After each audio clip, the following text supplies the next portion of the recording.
For our second speaker, we have David Herning, and he's asking why the vinyl LP is so popular in an otherwise digital world. So let me tell you for a second about David. David is a Seattle native who moved to St. Pete a year ago. Give it up for Seattle. He has a record collection that goes back to his childhood, but only recently rediscovered the hobby and has become a huge fan of Bananas Records here in the city. Another great thing to do in St. Pete. His job is as a writer and content manager for tech companies and universities, remote. The companies and schools are in Seattle, but his true passion is books, records, and other physical media. Oh, and pickleball. Another thing to do in St. Pete. All right, give it up for David, please.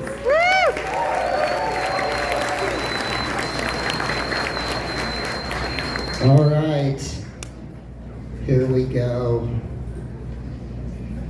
Okay, she gave you the intro. I'll start out with a question. Where are my vinyl heads at here? All right, show by applause if you still have vinyl records at home and play them.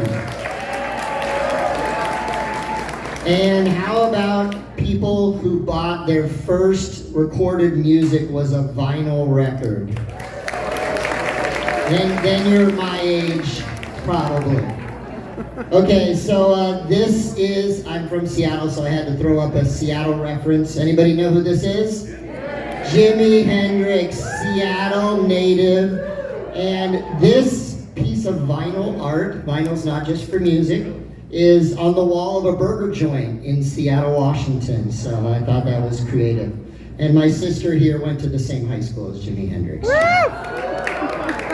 So we're gonna go take a little time journey with me to talk about the history of vinyl as it relates to my life and maybe yours. So my first turntable. I think some people might recognize the Fisher-Price classic all-in-one. Look at that thing, it was portable. You could take it to your friend's house. Built-in speaker. This thing was 1975, state-of-the-art. And what did we listen to? We listened to Disney records. It wasn't just music. In fact, I went to the St. Pete Goodwill and I found a Disney record for Escape to Witch Mountain. Talk about your 1970s. Yeah, that was classic. When Tinkerbell makes her little bell like this, you turn the page. So this was my first cool vinyl record. I bought this in Seattle in the early 80s, Boston, classic rock vinyl. I still have this. I wish I could say this was my first vinyl record, but it wasn't. The real beginning was, of course, disco. Because I was a child of the 70s and this was the bomb in 1978. This sold 40 million copies, people. This was huge. The Bee Gees, we danced on, me and my three little siblings danced to this music, and apparently John Travolta was all the rage because this was another album that we loved. Apparently if you had John Travolta in your movie, you could sell a lot of records in the 70s. So we did that. But actually the real love of vinyl comes from my dad. My dad was a contemporary of, well, he was a 60s music fan, and he let us use and play all of his records. And when he died young in the 90s, we put on his grave a lyric from one of his favorite songs, The Day the Music Died. Because that was how much my dad loved his 60s and 70s records, including the Beatles. And this was my dad's original. He bought this when it came out in the 60s. And then he had a Beatles collection, and he let us kids play them. And we fell in love with music listening to his Beatles albums in the 70s. And you know, that's my theme here tonight, that vinyl LPs are like a time machine. And it takes us back to when we were young, when we first bought that record, or when we bought a record that meant so much to us. And that was my dad's Beatles records. But technology moves on. And suddenly in the early 80s, cassettes came along. And we loved to make mix tapes and to tape everybody else's records. And it was cheaper that way. You could dub songs right off the radio, and we did. So, you know, we all moved on, right? And a few people might have had one of these. Suddenly, music was portable, right? Suddenly you could put your headphones on and listen to it wherever you went. And so we were like, oh, we don't need those vinyl records anymore. And then the calamity for vinyl records was 1987 or so, CDs came in. And that was it. Everybody dumped their vinyl and they converted, because look at that thing. It contained 80 minutes of music and you could pick the track digitally. You didn't have to lift the needle and put it down and scratch your record, worry about that. It was the future, and we were all going to convert to digital. Now, I put this up because I was still buying records, and I remember buying these records in college and bringing them back proudly from Tower Records, and my friends were making fun of me for buying vinyl because it wasn't cool anymore. And I still love these records. These are some of my favorites. But at the same time, I got involved in the college radio station, and I discovered blues records. And the college radio station had 1,000 LPs. And so I got really into their vinyl, and I started collecting vinyl. And you know what? Vinyl was cheaper than CDs suddenly. And so I was like, why not? I'll buy the album, an LP for $9 instead of a CD for $18. So if you've traced this whole arc, you know what happened. The blue here starts in 1974. Dark blue is LPs, light blue is cassettes. And then LPs, which were dominant in the 50s and 60s, they were the only thing available, slowly lost market share. And then you see what happened when the orange came in, that was the CD. And you can see by the mid-90s, that little tiny sliver of blue was all that was left of the LP market. And then we got purple, that was your MP3s. And then green, we all know what that is, that's Spotify. That's digital.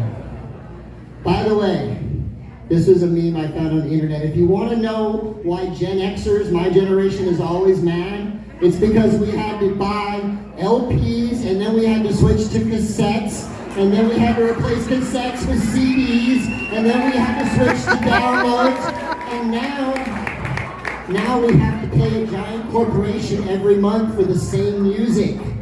I bought the same music in 5 different formats. That's why we're bitter. Okay. So what was lost when the LP faded away? Well, for one thing, you might recognize this album. This was the 1983 Thriller. So this is a physical object that you can carry and you can look at. It has art, it has liner notes, it has lyrics. This is from Dark Side of the Moon. You know, we lost this. Another record from my high school years, my first concert, Run DMC, Raising Hell. So these are things that, you know, we have these physical objects. But now what do we have? We got this. We've got 1 million songs in your pocket.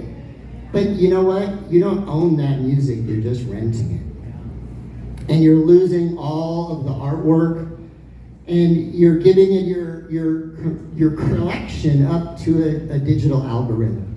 And I find myself just hopping from song to song and not even listening to it. But if you have a vinyl record, you have 6 songs, you put it on the turntable, you sit there, you look at the jacket, and you listen to the record. That's all you have. It's a different experience. So, what happened? As you saw previously, LPs were this close to going out forever. We were losing, but nobody was going to buy vinyl anymore. So what happened? Well, if you look, CDs went away. Streaming is dominant, but the dark blue is suddenly bigger than CDs. In 2022, LPs outsold CDs for the first time in 20 years. So LPs are now more expensive than, I got rid of the reveal. They're more expensive than CDs now. They're back. And you know why they're back? Because of this one. Oops. No, not because of the T1000. Because of Taylor Swift. Taylor Swift brought the vinyl back from extinction. It is true. 3 of the top-selling vinyl records in the last decade were Taylor Swift albums. Now, Taylor Swift is a great artist, but she's also a brilliant businesswoman. You know why? Because she releases 12 versions of every single album that she releases. And her fans will buy all 12 versions to get the alternate covers, the different backing tracks, the extra things, the picture discs. Taylor Swift knows what she's doing, and she has definitely captured it. The other thing is, she's the reason why a lot of millennials are into vinyl, because this new generation is going home and saying, "Mom and Dad, I want you to get a record player. I need a record player. I need to play my Taylor Swift albums." You think I'm joking? Taylor Swift is a dominant factor. So back to my personal story. So I have a vinyl record collection, but I bought the CDs and I bought the cassettes and I have it all. I have all that. But about 5 years ago, I got a new roommate, and he told me when I moved in, he said, "You know, I own a record store. I co-own a record store." And I said, "I did not know that." And he said, "Do you want to go?" And I said, "Yes, let's go today." And it was about an hour and a half outside Seattle in a little town called Port Townsend. And we walked into this record store, and he said, "Take whatever you want." Yeah, I was a kid in a candy store there. That was the wrong thing to say to me. So if you're ever in Port Townsend, Washington, go look up Quimper Sound Records. It's awesome. And then I moved to St. Pete. And what did I do? I said, well, there's got to be some record stores here. And I found one of the best record stores in the country. 3.5 million records, Banana Records. If you haven't been there, there are 3 locations. And I realized, I went and I bought a few records, and I said, well, I don't have my turntable. It's all back in Seattle. I don't have any equipment. Banana says, no problem. We will sell you a record player. They sell used record equipment. So what did I do? I went on this group on Facebook, 100,000 members devoted to vinyl records. And I said, what kind of record player should I buy? And I got 120 people telling me exactly what kind of record player I needed to buy. And there was fights breaking out over, you can't buy that record player, that's terrible. And if you spend $200, that's just ludicrous. You can't spend only $200 on a record player. Sorry, I should be calling it a turntable. We'll get to that. So I finally bought this beautiful Orbit, the coolest record player I've ever owned. And I bought a few records. But the problem is, most of my records are back in Seattle. But one thing I did, and believe me, don't do this unless you control yourself. Because I went on Facebook Marketplace and I started going to people's houses and buying boxes of records that they were getting rid of, in the off chance that I might want a few of them. So anyways, the goal is, I need to go back to Seattle, get all my records, bring them back here, and set up a room like this guy. Now, apparently, this guy did a great job, except his speaker placement was terrible, and they ripped him apart on the Facebook group. So the poor guy spent thousands of dollars, and he just didn't do it right. But if you're more like me and you just go for volume and you start buying those lots of records, you might end up more like this person. So that's the fear. Finally, since this is Nerd Night, I'll give you guys a little vocabulary lesson. It's turntable, not record player. You call it a stylus, and people spend more money on the stylus than they do on the actual record, or sorry, turntable. And there's liner notes, you have to know about that. You have to know about the dust jacket, which is the outside versus the inner sleeve. If you really get into it, you might collect 45s, which are the individual, you might remember those from childhood, as opposed to the 33s, 12-inch, and then there's 78s, which are really, really old. Record store day every April, it just happened. People line up mostly for Taylor Swift records, but it's a very popular thing. And Discogs is an incredible community where you can buy used vinyl, of course, eBay, and you can log your entire collection, which I'm in the process of doing.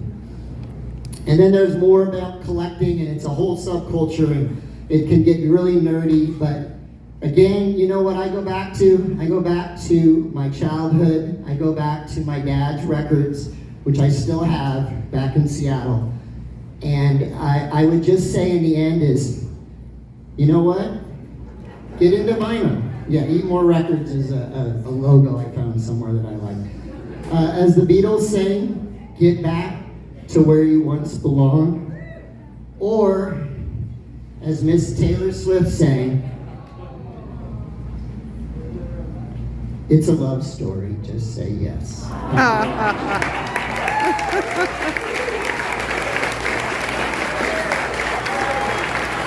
Questions? Yeah, over here. Oh my God, what's the most interesting thing I've ever found at a used record store? You know, there are legends about people finding Bob Dylan records that were only like 10 were ever released, and I wish I had a story like that. The coolest record that I've ever bought probably was online. It was a Jimi Hendrix, so I have this is the original Jimi Hendrix original album, but I found I don't have it, it's in Seattle. I found a French pressing with some hidden tracks on it that was pretty cool. So it's one of the cooler records I have. Questions? Yeah. Oh, I wish I had brought my 8-track. I have one 8-track. So technically the 8-track is a cassette. It was in the early 80s and they were ridiculous apparently. They were the crappiest format and they fell apart and you could only fast forward them and it was this really weird format and no one ever collects those. Yes, she's right. It was the first thing that you could plug into your car stereo. But even I'm not old enough to remember that, okay? Yeah, no, it's all right, no sale. Other questions? Yeah, right there. Yeah. Daddy Cool's Records is right over here, right? Daddy Cool's is the second coolest record store in St. Pete. It's a lot smaller, but it is pretty dang cool. I will agree. Yes, Daddy Cool's, I would recommend that as well. Yeah. Does vinyl sell in other countries, and if so, how does it do? The question is, does vinyl sell in other countries? Vinyl is a worldwide thing, and it is popular. In fact, people will buy foreign pressings, and England, and in fact, there's a whole subculture just for Japanese vinyl because they have a special like obi strip around them that's very distinctive, and I've seen people get into that. But yeah, vinyl is a worldwide thing. It is. It's popular worldwide. Yeah. What's the coolest physical record that you've ever seen? Okay. Yeah, the question is, what's the coolest record I've ever seen? So one thing I wanted to talk about, but I didn't have time. The Beatles came out with a record in the 60s that's called the Butcher cover, where it's a picture of the Beatles with meat and doll parts all over them. And it was the actual cover of the record for about 2 days, and then the outcry shut it down. But what the record company did was they didn't want to reprint it, so they just put a sticker over the top of that original record cover, and people found out, and so they would steam the sticker off and restore their Butcher covers. And there are tens of thousands of these out there. Very collectible. If you find a butcher cover, I don't have one. It's one of the most collectible records out there. It's just a fascinating story about how that record got released. Yeah. How are records made and how do you maintain them? How are records made and how do you maintain them? Records are made with a special process that I don't understand that comes out of a record factory. There are huge the thing is there are huge plants that are very well known. That there's this whole thing and there's a question about is it environmentally sustainable, so you can go down the rabbit hole on that. As far as maintaining, it's a good question, right? Because obviously you want to take care of them, you want to put a plastic sleeve around them, you want to store them upright and not flat like you saw in that photo.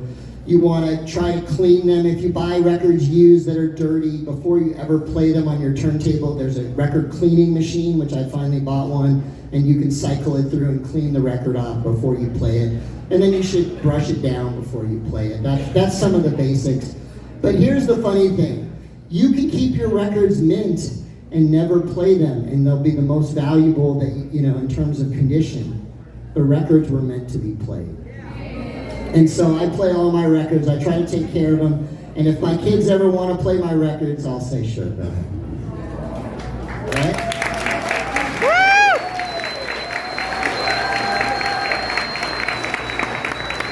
All right, I see we got a couple more questions, so you gotta go during the break, find David, and ask him yourself. And I got a new icebreaker question, or get to know your fellow nerd question. What was your favorite album growing up? Or what was your first concert ever? So I went to a Beastie Boys concert. You mentioned Run DMC. I was in like 7th grade. I went with my mom, and this big penis arose from the stage in the middle of the concert. I was with my mom. Okay, all right, we're gonna take a 15-minute break. We have another amazing speaker coming up and a robot. We have 2 speakers and a robot. I want to remind you to go check out the food trucks. Last call for